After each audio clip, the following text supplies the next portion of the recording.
Okay, this is monetary policy number 2, and we're going to cover basically how banks create money and then the discount rate. So basically we had the S equals A1 over R, and S was 1,000, A1 was 100, and the reserve requirement was 10%. So the initial deposit is 100, the reserve requirement is 10%, so you would basically take the $100 deposit, keep $10, and then loan out 90. This 90 then becomes a deposit. You take that deposit, you keep $9, and then loan out the difference, 81. This 81 is deposited, you hold $10, $8.10, you loan out 72.90. 72.90 is deposited, you hold $7.29, you loan out the rest, and it goes all the way through the system.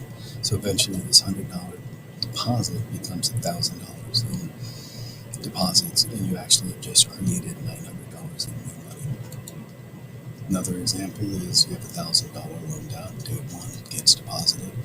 Day 2 you have the $1,000 deposit for John, and then $800 for Fred. Day 3 John's got the 1,000, Fred's got the 800, Anna's got 640, and so on all the way through to this $1,000 initial deposit with a 20% reserve requirement becomes $5,000. So the banks actually created money out of thin air. They had 1,000, created an additional 4,000 to come up to 5,000 in money supply. Discount rate is the interest rate that member banks are charged by the Fed. This interest rate is the bank's cost of money.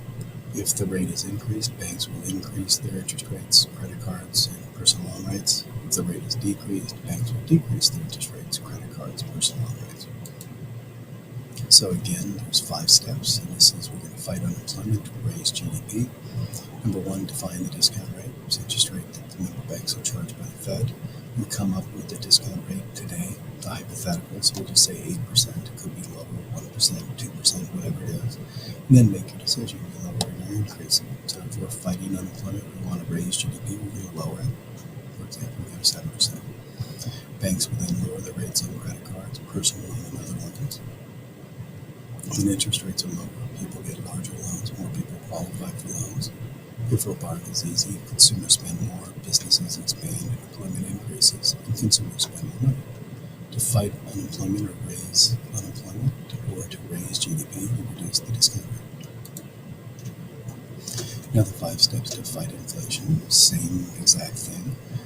Define the discount rate. It's the interest rate that member banks are charged by the Fed.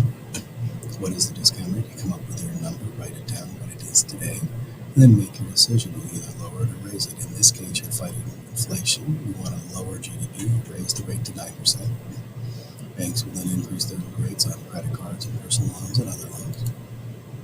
When interest rates are higher, people get smaller loans, less people qualify for loans. Therefore, borrowing is difficult, consumers spend less money, businesses postpone expansion, unemployment increases, and consumers spend less money. To fight inflation, to lower GDP, to lower the debt, you increase the discount rate. So this is part 2 of monetary policy. So this is number 2, and then the third one we're going to be going over open market operations and basically finalize monetary policy. If you have any questions, feel free to ask in class or ask after the video.